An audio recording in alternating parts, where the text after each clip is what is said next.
Hi guys! So this is going to be basically your Halloween reading, since Halloween is going to be on October 31st, and we're also going to be having a solar eclipse coming up pretty soon here on the 25th. Diwali is on the 24th, and just a whole bunch of stuff going on. Tomorrow the sun enters Scorpio, so I figured today would be the best day to do it. As you can see, I'm splitting things up so that Halloween, which a lot of people who are in the pagan community celebrate Halloween as their day for Samhain. If you don't and you follow the 15 degrees Scorpio, I also have Final Harvest Part 2, which is going to be the next video. So there's a lot of astrological stuff going on for that time as well. Obviously, we're going to cover some of the ways that Day of the Dead and Halloween are celebrated historically, both today and on that day, just a little bit in the beginning for context. But let's just try to zip through this as efficiently as we can. There's a lot of stuff going on just for this one, and that's the reason why I split it up, because there was just already so much going on these two different days, so might as well do it now anyway.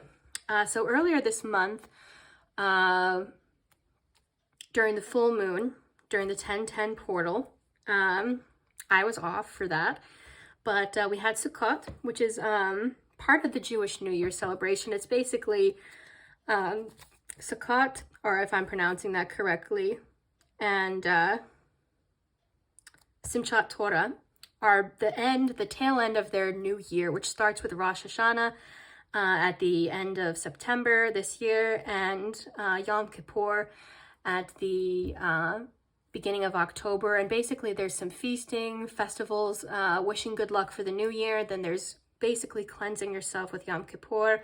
There's like fasting and everything. And then after Yom Kippur, there's a feast. You cleanse yourself in a mikveh.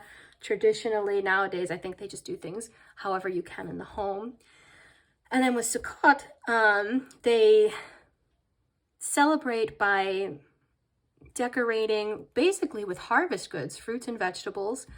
So it kind of coincides with the harvest, the last harvest festival for other traditions as well. And they celebrated to basically honor their ancestors who escaped Egypt and fled to Israel, the Exodus led by Moses. So you know how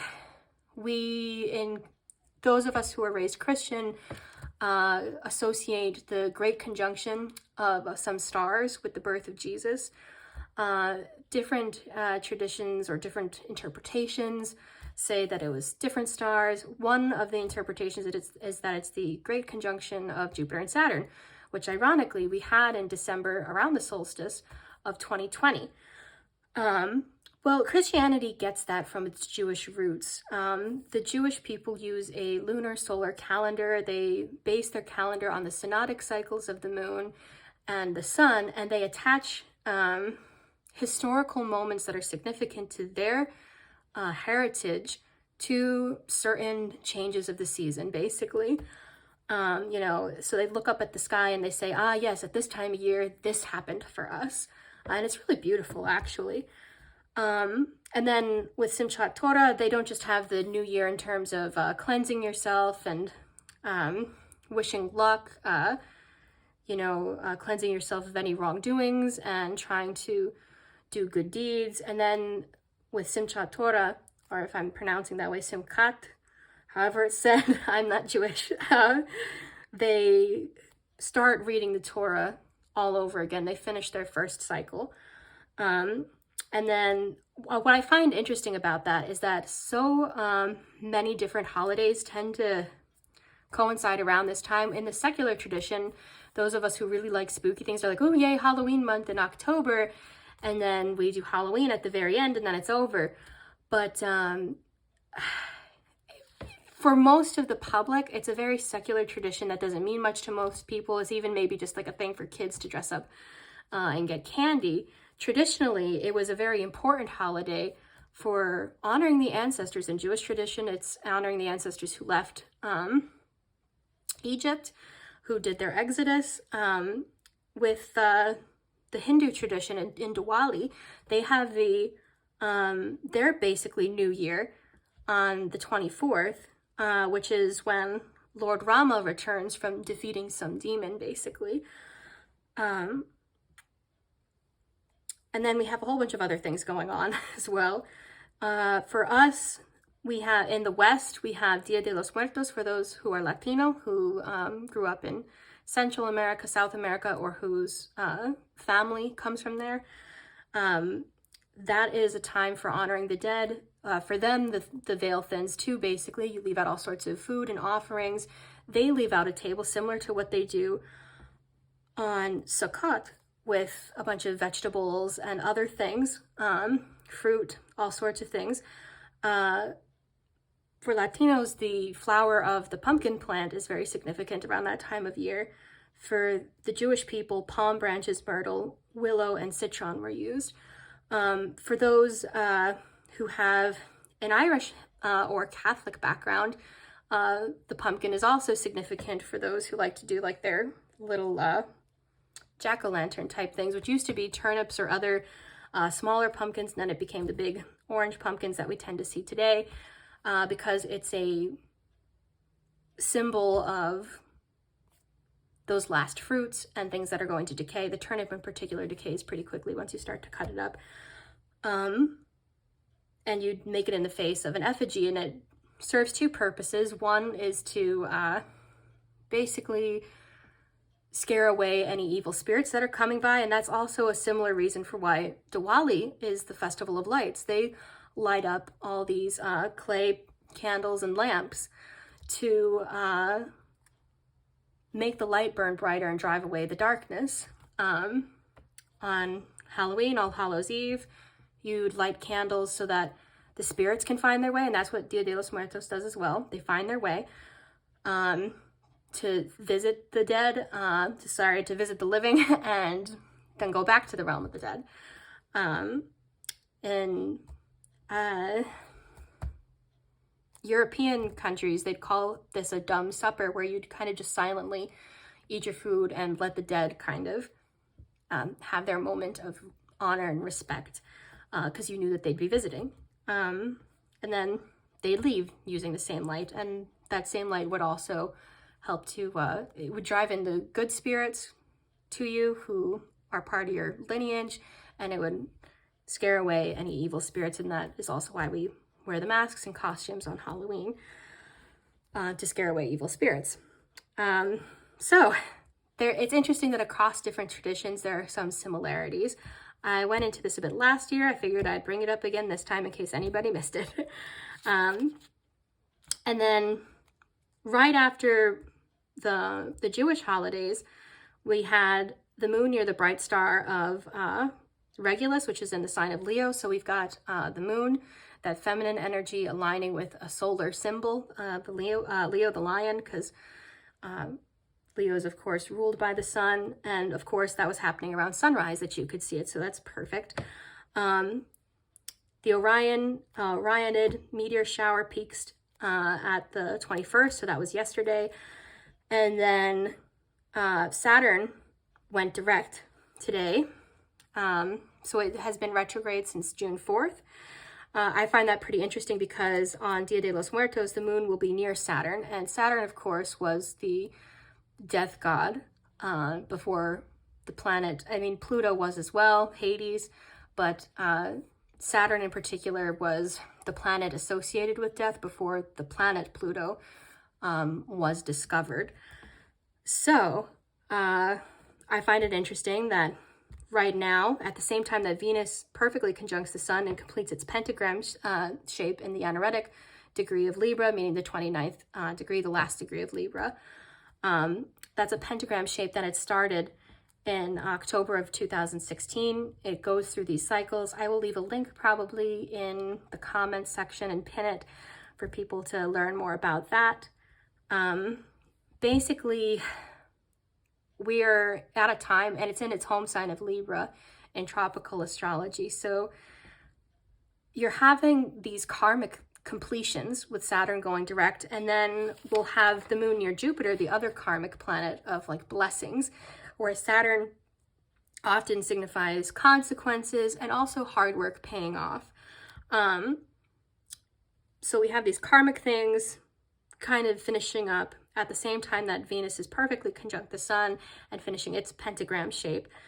So we're having another cycle completion there, having to do with relationships, joy, how we love ourselves, how we create harmony and balance in our lives. And then right after that, the sun enters Scorpio, which symbolizes the death of old cycles, the beginning of something new, transitioning from autumn to winter.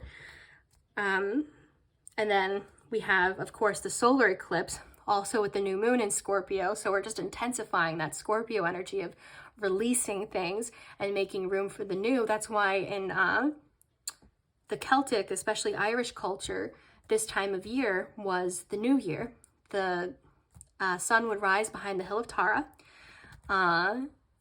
Later, around the beginning of November for us, this with the modern calendar.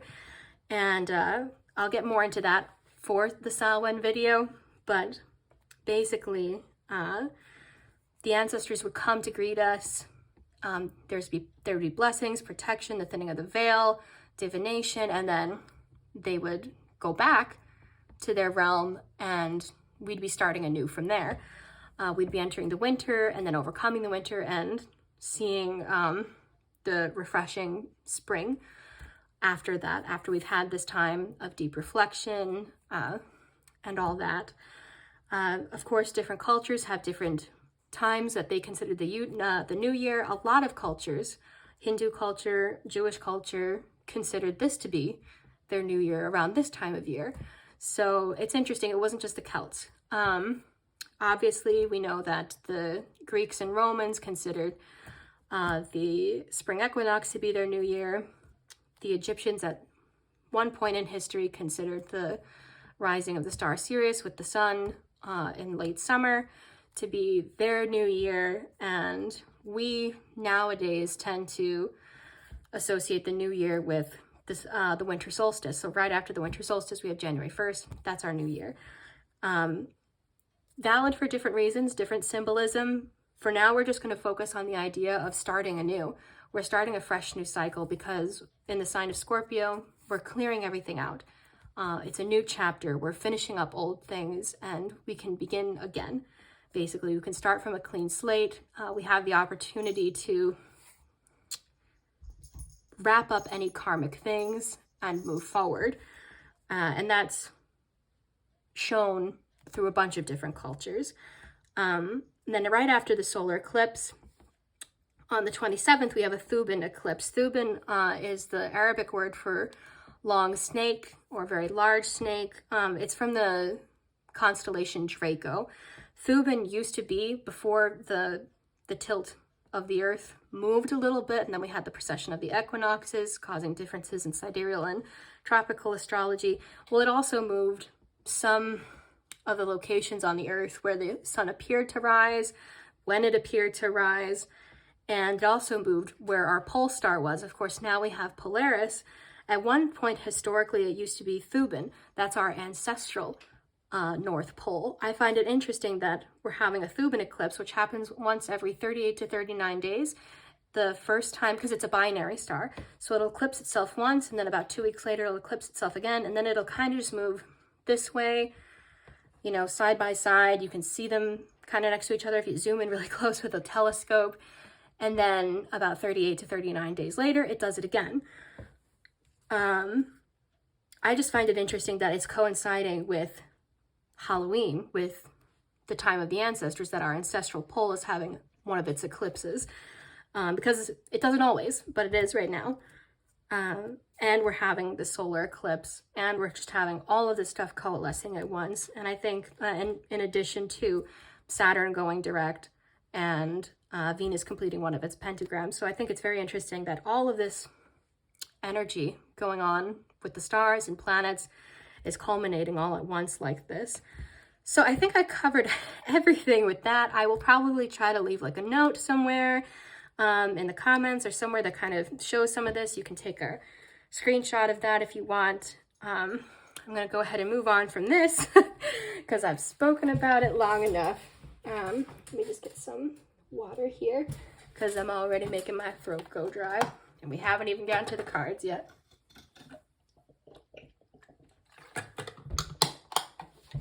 I got this big hulking jug of water. So that's what that sound was. Okay. So I guess we can just get right into it. We'll be asking specifically for guidance from kind of the collective ancestors. I've thought about doing a pick a card, or even just a more zoomed in reading for whoever feels called to it, for ancestral spirit guides, getting to know one. This isn't going to be very individualized like that. It'll just be general advice from the ancestors for right now. And I'm going to go ahead and move this aside. I might even move that up because we're not going to have enough room for the cards if I don't.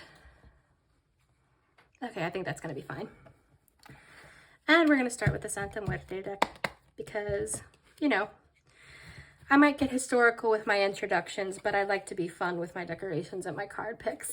So, and it's also, this will be very nice. It does coincide very well historically. There's going to be a few cards like a Black Cat Oracle and stuff like that. That's going to be just for the fun of Halloween, basically. And I'm going to actually, I feel called to do that again.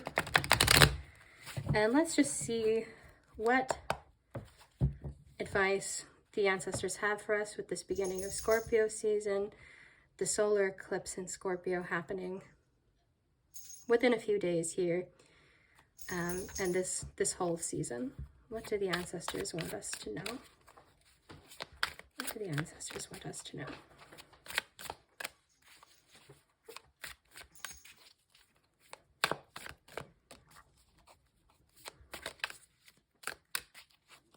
I feel called to take the bottom.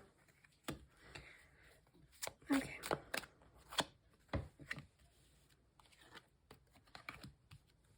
Oh, wow, that's nice.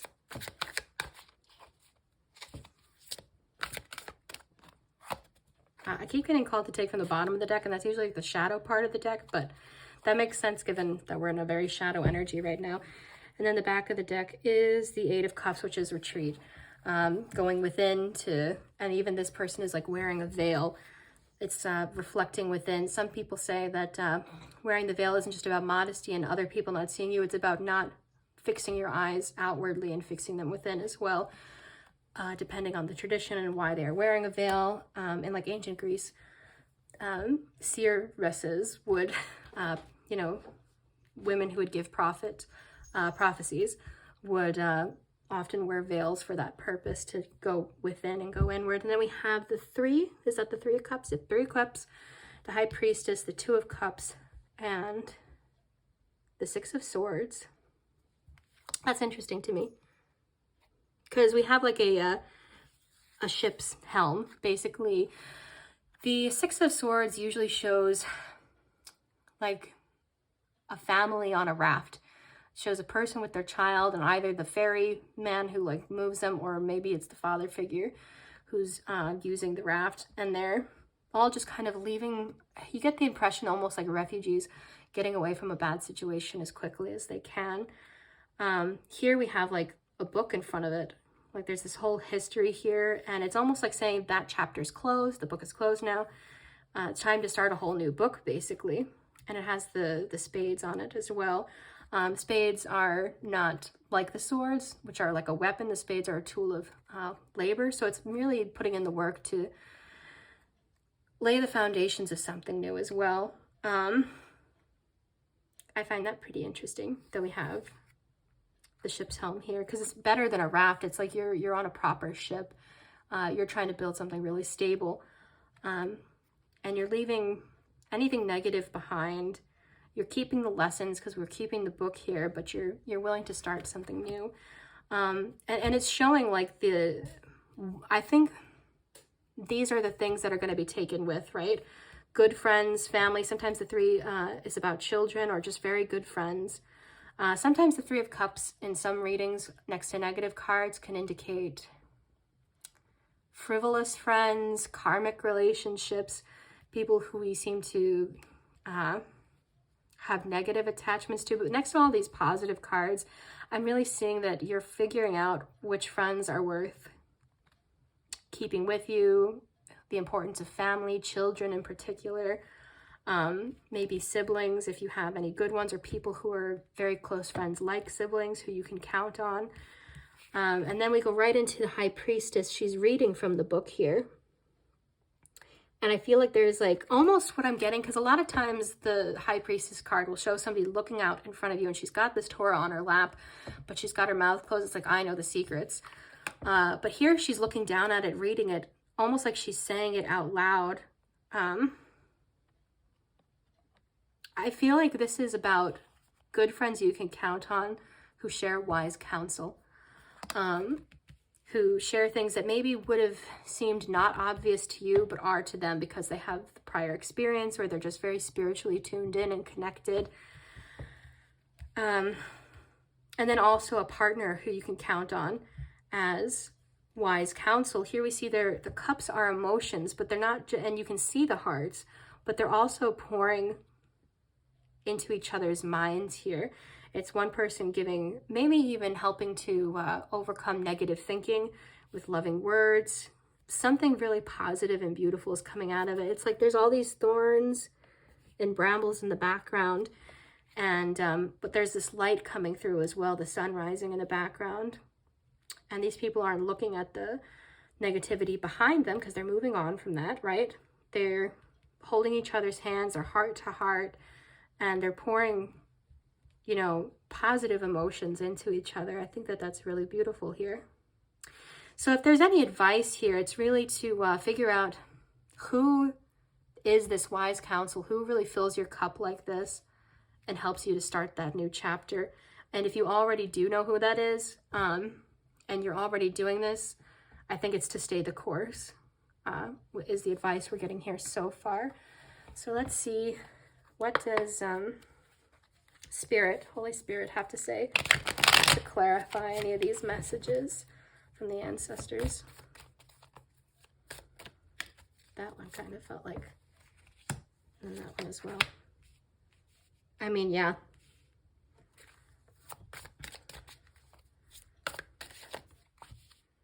Yes, okay.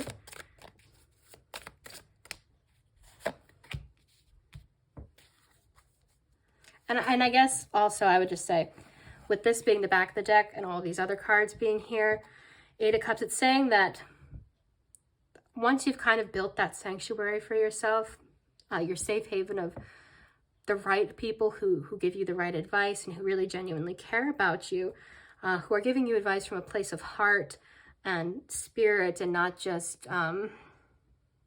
maybe good intentions, but coming from a place that doesn't align with your soul and your heart, because you're wanting the heart to align here. You're wanting to align with spirit, with the High Priestess and these Two of Cups here. Once you figured out what that is, it's you go within and you listen to that still small voice within. You do your own reflection, you tune in with your own soul. And also maybe even, since the Eight of Cups is often about privacy, knowing who is within your inner circle, your private circle, and who maybe isn't. And then here we have, yes, that is the Six of Grails. The Six of Scepters, which is success. It's finding people who help you to be successful, I think, who help you to succeed in what you're trying to accomplish and what your heart's and soul's desires and wishes and goals are. People who, and see, they're all around a central heart here. So it's about honoring your heart, I think.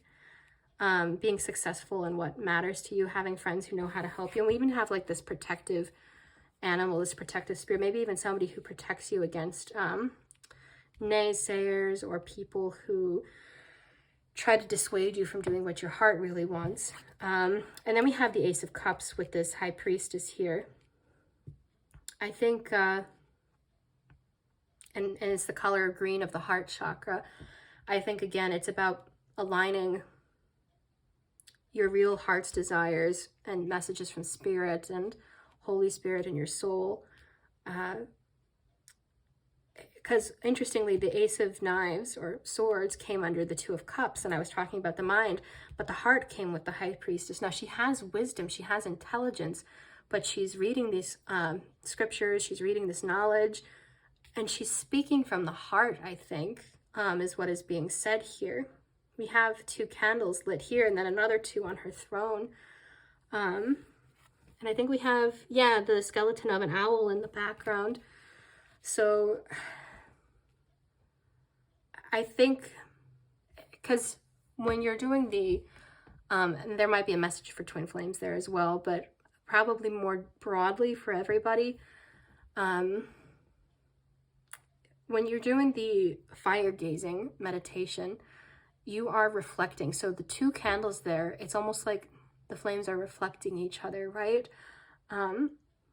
And she's situated between the two, and it's with doing this reflection. It's with emptying the mind of all external influence and just being present with spirit and with your own soul, that you really come into a space where you get heart-centered guidance that doesn't just have to do with logic, but has to do with the heart. And even here, we're seeing a balance between wise counsel that comes from logic and has the intention of being in alignment with the heart. And then we have the Five of Swords, Five of Knives. Yeah, again, I'm seeing this as being, if you felt like anybody was preying on you, or this could even be almost like a guardian angel, but I feel like, because we do have this protector spirit here, I think depending on the spread, it can mean a couple different things. I think this might even be somebody who was harmed. We see some blood on her. And now her guardian angel's watching over her while she heals and moves on from this. She's resting, she's sleeping. She's not dead, but she is sleeping.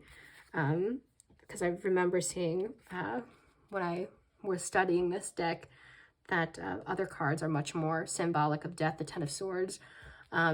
You know, she has a sword still in her gut and she's got blood coming out of her mouth. And this one, she's just resting. Either this being is somebody who has preyed upon her good intentions, her innocence, her kindness in the past, and that is an old chapter that's being closed and you're moving on with good people who you can genuinely trust. Or this is a guardian angel who is watching over her while she rests and heals from what has happened. And on the back, we even have the Six of Grails, the Six of Cups. We have the snake here. Usually the Six of Cups is about reunion, even communion here. I'm seeing like the wine as blood, like in the Christian context and even Bacchanalian context of having communion with your spiritual guides, Holy Spirit, God, whatever you want to call it. And the snake here, I think, is actually representing hidden knowledge again. So you're combining knowledge with communion with spirit.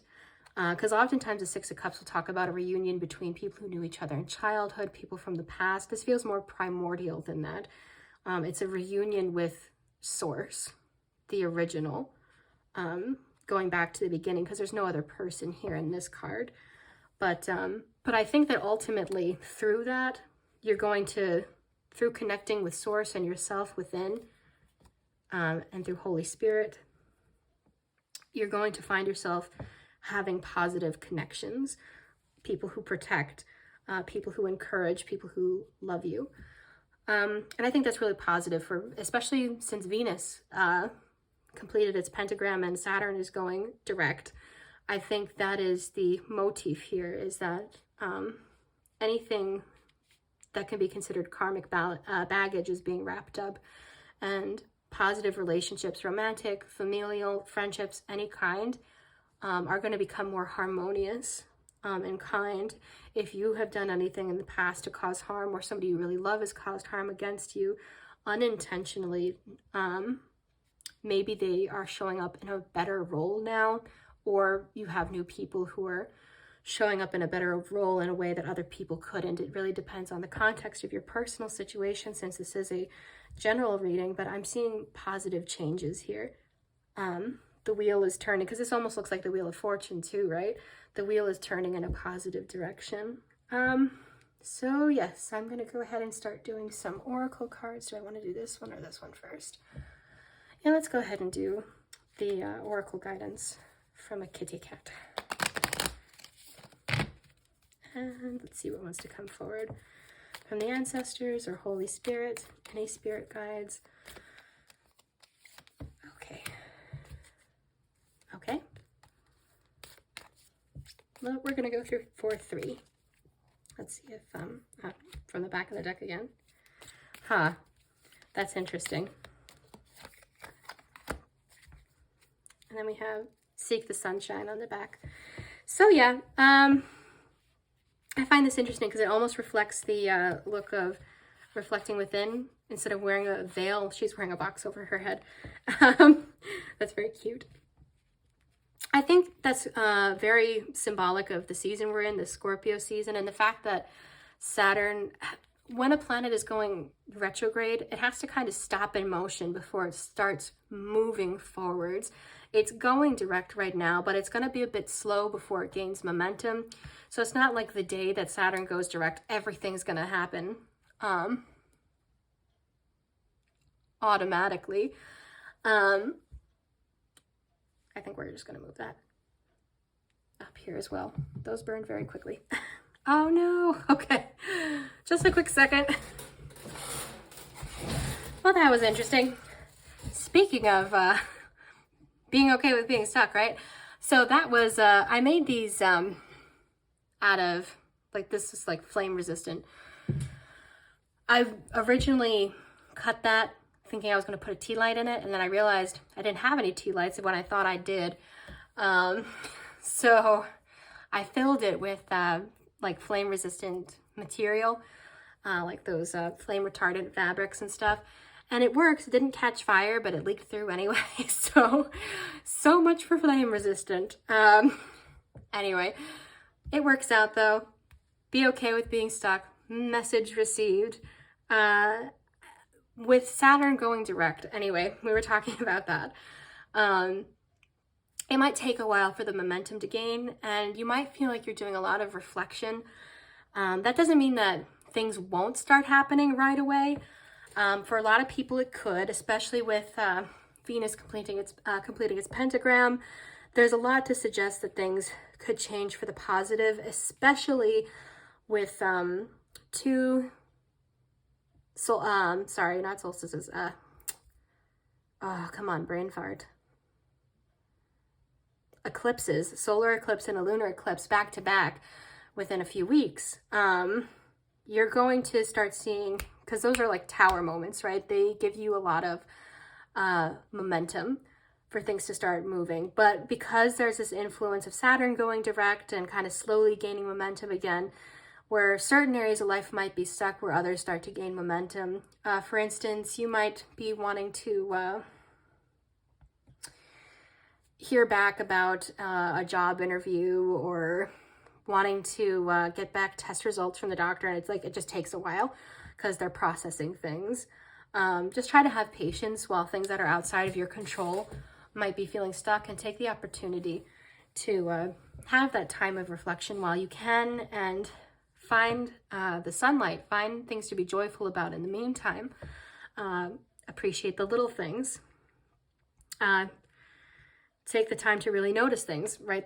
Those things are all kind of going hand in hand. Smell the flowers, enjoy little things that you like, a nice show, a cup of tea, do nice things for yourself, little nice things. Find comfort anywhere in anything. So it's basically the whole message is fitting in really well, because there are like other cards that aren't on that theme per se in this deck, but these ones are. And I think it's interesting because we have like this cup here. It's almost like do whatever brings you emotional comfort, right? That doesn't mean stay comfortable. Like this is going to be uncomfortable, right? The feeling of being stuck. Don't like resist that or ignore that, but just kind of work through it. You know, do things that bring you comfort without ignoring the uncomfortable, if that makes sense. Find your balance, find your homeostasis. Yep, and then we're gonna go ahead and do the spooky lottery. Oh my god, I'm taking that because it was wanting to come out. Okay, let's see if maybe, do I want to take whatever's on the bottom of that? Mono.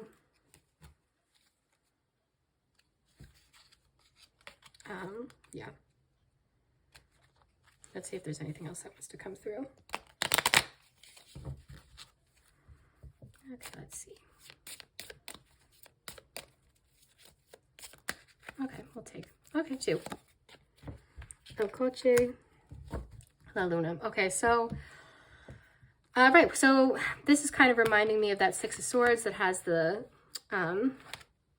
ship's helm, the ship's wheel on it, moving forward from something. And we have a, not just any moon, but we have a waxing crescent moon. So right after the solar eclipse coming up, the new moon's going to be over, and then we're going to be moving into the waxing moon. We're going to be moving into the moon in Sagittarius. That is also a time of blessings and new beginnings, leaving the negative behind and moving into something more positive and happy and joyful.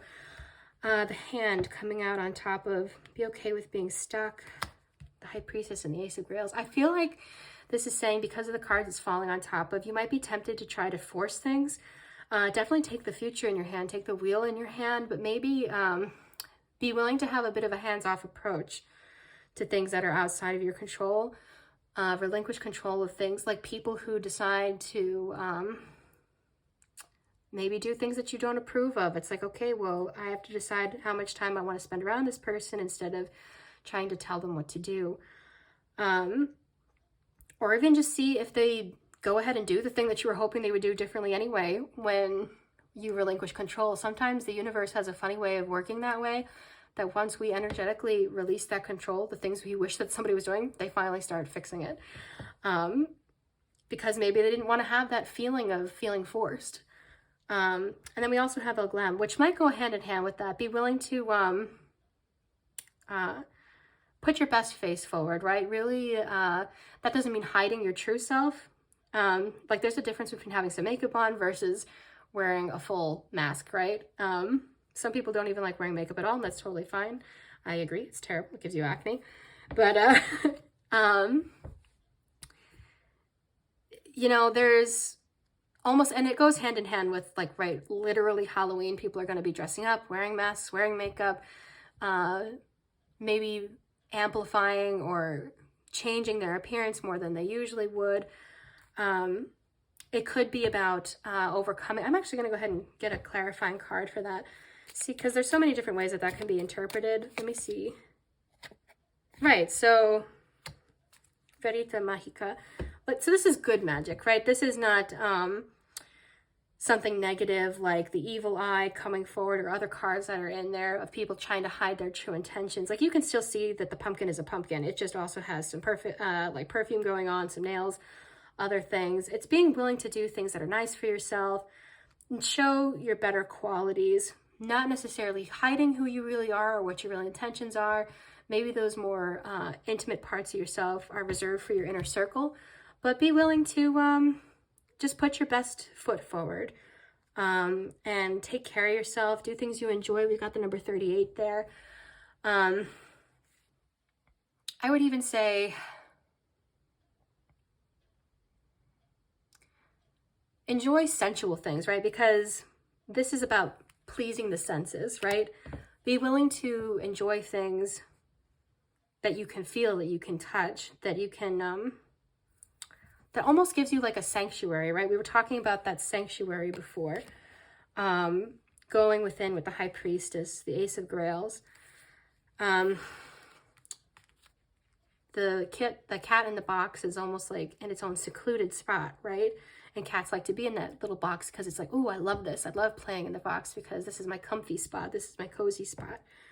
I think it's about finding a way to, and we are with Venus in the last degree of Libra moving into Scorpio. It's where Libra's logical, material aspects as a sign ruled by Venus is touching that very spiritually deep, reflective, passionate,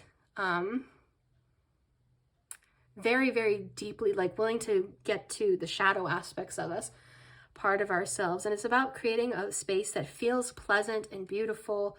Because, you know, like there's a reason why temples and churches and Zen gardens like to have that beautiful appearance, that beautiful, peaceful, harmonious, balanced, very Libra looking space.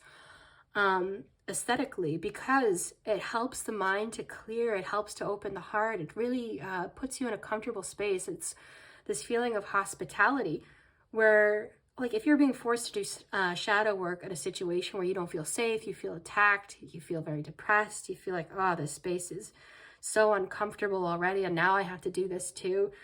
This is too clinical feeling, or this is too dirty, this is too much stress, whatever it is.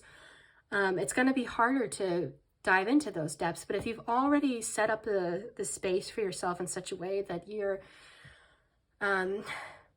you know, let's say you've just taken a really nice bath for yourself, or you've just done something really nice, you've lit some candles, you can really, now you've got like this nice space set up, now it's time to start journaling and doing your shadow work. Allow yourself to explore what's uncomfortable by finding a balance to bring yourself comfort, right? If something uncomfortable is going to be explored, bring yourself some comfort and self-care in the process. And I think that's what that's really about. Let's see, I'm going to do one more of these fancy decks, these Halloween decks. Let's see if Spirit or the Ancestors have anything else to say. This is a small deck, but it's a cute one. Let's see. Yeah. The limb. So this is Ecorche, the, basically the body, like this preserved, decayed body, this body without any skin. You can see the muscles, you can see everything that's underneath, you can see what's deep and underneath. It's very symbolic of death, a very Scorpio-like symbol. You know, looking at things that go beyond skin depth, like, and he's wearing like a nice hat, right? So it's like, oh, I'm enjoying that little glam too, but I'm still going to bear it all and get to the root of what's going on. And I think that's what the plant is here for, to clarify this, that you're getting to the root of things, because the root is showing, getting into those depths. And we even have the limb here cut off from the rest of the body, but we don't see any body. And it's almost like something, I'm hearing like costing you an arm and a leg, and then we see like these two ropes. It's almost like you could pull a lever, but you only have like one choice. I feel like it's, if you felt tugged in different directions, or you felt like something cost you too much in the past, I'm going to get a clarifier for that as well. Actually, maybe just see the back of the deck for this. The bundle. Yeah, see? Feeling restricted in some way. Torn into, like you could only make one choice. Let's get some clarification on that. What do, I might even pull this. Let's see what, no, actually this one. Let's see what the resolution is here. I think it has to do with the Six of Swords, this moving on from people who've made you feel like you can't choose yourself. You can't choose what makes you really happy. But let's see what else they want to say. Clarify this limb and this bundle here. Okay. Yeah. Feeling a sense of loss. So the Five of Cups usually shows 3 cups spilled over and 2 cups left behind. We have that 2 cups here. And then we have the Lord of Grails here. Yeah, like a head being, it's like if you feel like you've been influenced by something negative, it's about overcoming your demons, slaying those demons, moving away from anything that makes you feel melancholy like this. We have the pentagram again here, that pentagram of Venus. So that's the completion here, is that you're going to be getting this more positive connections and leaving this restrictive, nasty stuff that made you feel all melancholy and morose behind. Yeah, I think that's the message there, is that you're moving forward from this sense of sadness, of negative connections, because we got the pentagram here showing, because right before it went into Libra, the first one, we have like the fish's tail here, the point before it touched Libra was Pisces. Those are 2 quincunx signs. Quincunx meaning 5th harmonic, right? The sign right next to its opposite that helps to form that pentagram shape. Venus is the ruler of Libra. It's exalted in the sign of Pisces, though. And here we see somebody who's going within and saying, this isn't spiritually fulfilling. Something needs to come to completion here. My cup isn't being filled. I feel sad. I feel... And then we have like almost a snake's tail too with that fish shape. And we had another snake, those Thuban eclipses, right? That's your ancestral guidance coming through to really let go of anything that doesn't honor you, because a dragon is a powerful creature that cannot be messed with, right? And it's like your ancestors are having your back, saying, you don't have to be contained like this. You don't have to be feel like your limbs are being cut off and you don't have options. Go towards what your heart desires, because you do have options. You're not as restricted as you think you are. Yeah, I think that's going to be the end of those. I'm going to go ahead and I'm going to do runes at the very end just so that I have the space to do it. We're going to pull some Moonology cards. See what the moon has to say about all this. What does the upcoming solar eclipse with new moon in Scorpio have to say about all of this? I felt like this. Oh, nope, it's going right back in. I thought it wanted to come out. Is that it again? New moon in Sagittarius. So right after Scorpio, we're going to be going into that waxing moon in Sagittarius. You almost see this like little bit of light here at the bottom. I think even the new moon will be in Sagittarius before it starts becoming a crescent as well. It'll move from Scorpio into Sagittarius. So that's interesting. Yeah, again, that's about saying, because the Sagittarius rules over and Jupiter rule over the Wheel of Fortune, as well as the 4 fixed signs, Scorpio included. I'm seeing like a coming out of this fixed, fearful energy. It's going to be shed. It's going to be released with that Scorpio releasing energy. And then you're going to be able to aim your wheel, your compass, where it is that you have your heart set on, because the moon and the sun reflect parts of the heart. Cancer and Leo reflect the heart. So and it's going to be like an adventurous, hopeful, optimistic, very Jupiter, Sagittarius type of energy, pushing you forward into something happier than that. Let's see what else wants to come out of the Moonology deck, or is that all it wants to say? Okay. A personal issue reaches resolution, absolutely. That's what I was getting from that as well. And there's your heart-centered, full heart energy coming through that showed up in the cups earlier in this reading as well. Yeah, I do. I think whatever this is wrapping itself up. This 5 of Cups bundle limb thing, it's wrapping itself up into something more positive. Let's see what else wants to come through. If anything, I might just take the back of the deck. Yeah, new moon in Cancer. That's interesting. You and your loved ones are safe. You're being protected. You're being protected. What did I say? Your ancestors are protecting you at this time. Your spirit guides are protecting you. Okay, so we have that. Believe in the impossible. And here we go. Finishing up with some runes. I know this reading's a little on the long side, but it's that time of year where we should enjoy a nice big reading. Okay.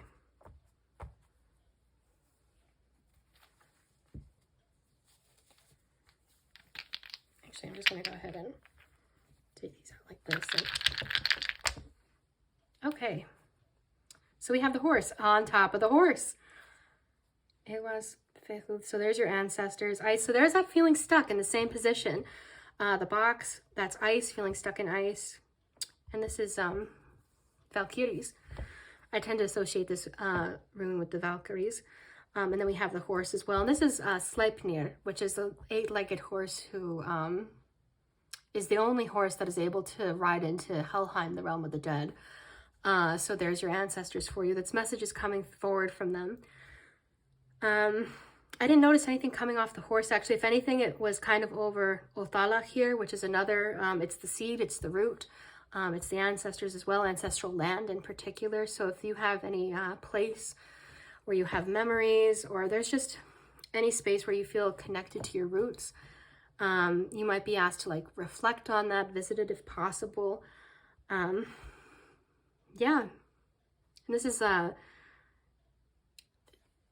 spirit guides, deities. I'm seeing that even potentially one of the chariot. Oh, of course. So the deities who rule over the sun and moon in Norse mythology, Mani and Suna ride chariots. They ride chariots pulled by horses. And they are said to only meet during eclipses. So, and we have an eclipse coming up. We have 2 eclipses coming up. So that's perfect. I feel like that's what's coming on here, is that your ancestors are coming forward to provide you support heading into this eclipse season.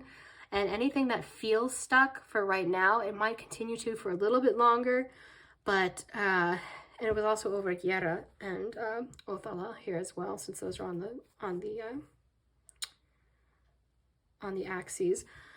You're going to be riding out with that same ship, the car, the ship's wheel coming forward, and now we've got the horse as well.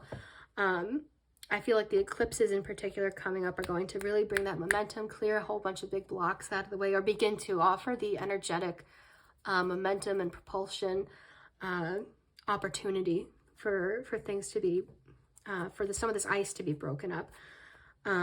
If you're able to work with that energy. And then I was going to say, we had Othala, Gyera, which is that wheel of the year.